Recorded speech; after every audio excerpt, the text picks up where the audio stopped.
Check out the FBSPORT golf chipping game. It even comes with a handy carrying bag for storage and portability. Let's check out the contents.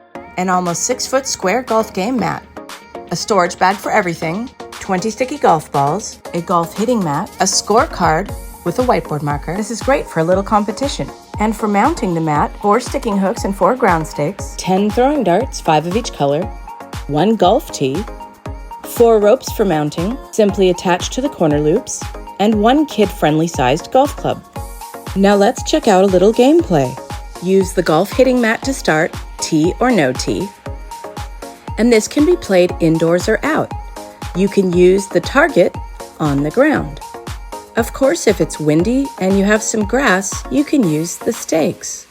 The target can easily be mounted vertically using the strings or the sticky hooks, and then it becomes a giant wall target.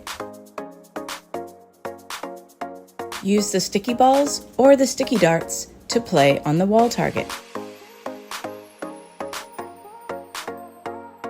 This is lots of fun for all ages. Thanks for listening and watching our video.